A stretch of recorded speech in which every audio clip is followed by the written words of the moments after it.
ಹಾಸನ ಜಿಲ್ಲೆಯ ಹೊಳಸಿಪುರ ತಾಲೂಕಿನ ಹಳ್ಳಿ ಮೈಸೂರು ಹೋಬಳಿಯ ದೊಡ್ಡಹಳ್ಳಿ ಅಂತಕ್ಕಂಥ ಗ್ರಾಮದ ಸರ್ಕಾರಿ ಪ್ರಾಥಮಿಕ ಶಾಲೆಯಲ್ಲಿ ಕಲಿತಾ ಇರ್ತಕ್ಕಂಥ ವಿದ್ಯಾರ್ಥಿಗಳು ಯಾವುದೇ ಕ್ಷಣದಲ್ಲಿ ಸಂಭವಿಸಬಹುದಾದ ದೊಡ್ಡ ದುರಂತದ ಭೀತಿಯಲ್ಲಿ ಪ್ರತಿದಿನ ಪಾಠ ಕೇಳಬೇಕಾದಂತ ಅನಿವಾರ್ಯತೆ ನಿರ್ಮಾಣವಾಗಿದೆ.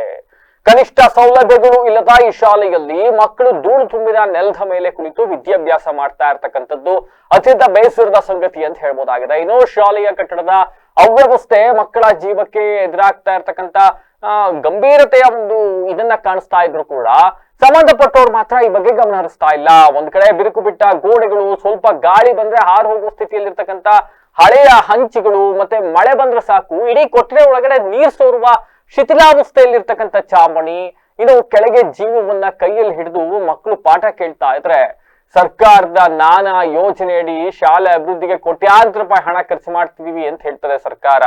ಆದ್ರೆ ಗ್ರಾಮೀಣ ಭಾಗದ ಈ ಶಾಲೆಗೆ ಮಾತ್ರ ಮೂಲಭೂತ ಸೌಕರ್ಯಗಳು ಮರೀಚಿಕೆಯಾಗಿ ಉಳ್ಕೊಂಡ್ಬಿಟ್ಟಿದ್ದಾವೆ.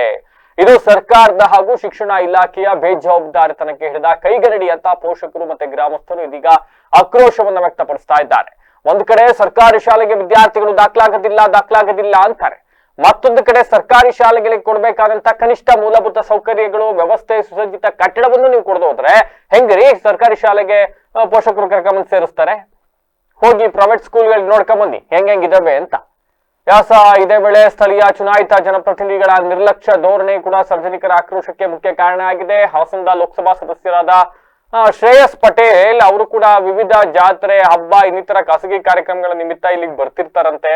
10ಕ್ಕೂ ಹೆಚ್ಚು ಬಾರಿ ಗ್ರಾಮಕ್ಕೆ ಭೇಟಿ ನೀಡಿದ್ದಾರಂತೆ. ಆದ್ರೆ ತಮ್ಮ ಕೆಣ್ಣೆದ್ರೆ ಇರ್ತಕ್ಕಂತ ಈ ಬಡ ಮಕ್ಕಳ ಕಷ್ಟ ಹಾಗೂ ಶಾಲೆಯ ದುಸ್ಥಿತಿ ಮಾತ್ರ ಅವ್ರ ಗಮನಕ್ಕೆ ಬಂದಿಲ್ಲ ಅಂತ ಜನ ಹೇಳಿದ್ದಾರಂತೆ. ಆಯ್ತು, ಅವ್ರ ಗಮನಕ್ಕೆ ತಂದಿದ್ದಾರೆ ಅನ್ನೋದೊಂದು ಮುಖ್ಯ ಅಲ್ವೇ? ಜಾತ್ರೆಗೆ ಬಂದವರು ಸ್ಕೂಲು ಇದಾಗಿದ್ಯಾ ಅಂತ ನೋಡ್ಕೊಬರಕ್ ಹೋಗಿರ್ತಾರ. ಒಂದ್ಸಲಿ ಅವ್ರ ಗಮನಕ್ಕೆ ತರಬೇಕು. ಯಾರು ನಿಮ್ಮ ಸ್ಥಳೀಯ ಶಾಸಕರು ರೇವಣ್ಣ ಅವರು ಶಿಕ್ಷಣ ಕ್ಷೇತ್ರದಲ್ಲಿ ಕ್ರಾಂತಿಯನ್ನೇ ಮಾಡಿದವರು ಅನ್ನಿಸ್ಕೊಂಡವ್ರಲ್ವೇ ಹೊಳನರಸೀಪುರದವರು, ಅವ್ರ ಗಮನಕ್ಕೆ ತಂದಿದ್ದೀರಾ? ಇದು ಒಂದು ಪ್ರಶ್ನೆ. ಆಯ್ತು, ಚುನಾವಣೆ ಸಂದರ್ಭದಲ್ಲಿ ಮತಕ್ಕೋಸ್ಕರ ಬರ್ತಾರೆ, ಆಮೇಲೆ ಬರೋದಿಲ್ಲ, ಇನ್ನೊಂದು ಅಂತಾರೆ. ಯಾಕೆ ಶ್ರೇಯಸ್ ಪಟೇಲ್ ಒಬ್ಬರೇ ಮಾಡ್ಬೇಕು? ಸ್ಥಳೀಯ ಶಾಸಕರನ್ನು ಪ್ರಶ್ನೆ ಮಾಡಿ ಇನ್ನಾದ್ರೂ ಸಂಬಂಧಪಟ್ಟರು ಈ ಬಗ್ಗೆ ಗಮನ ಹರಿಸ್ತಾರ ನೋಡೋಣ. ಶಿಕ್ಷಣ ಇಲಾಖೆ ಈ ಬಗ್ಗೆ ಗಮನ ಹರಿಸುತ್ತಾ? ಪಾಪ ಕತೆ ಏನಾಗ್ಬಿಟ್ಟೈತೆ ಅಂದ್ರೆ ಹಾಸನದಲ್ಲಿ DDP ಆಫೀಸೇ ಬಿದೋಗಂಗೈತೆ. ಅವ್ರ ಪಾಪ ಬೇರೆ ಸ್ಕೂಲ್ಗಳ ಬಗ್ಗೆ ಎಲ್ಲಿ ಗಮನ ಹರಿಸ್ತಾರೆ ನೋಡಿ ಸರ್. ಇದು ನಮ್ಮ ಸರ್ಕಾರಿ ಪ್ರಾಥಮಿಕ ಶಾಲೆ. ಹೊರಗಡೆ ನೋಡೋಕ್ಕೆ ಸ್ವಲ್ಪ ಚೆನ್ನಾಗಿ ಬಣ್ಣ ಹೊಡೆದು ಬಿಲ್ ಎತ್ಕೊಳ್ತಾರೆ.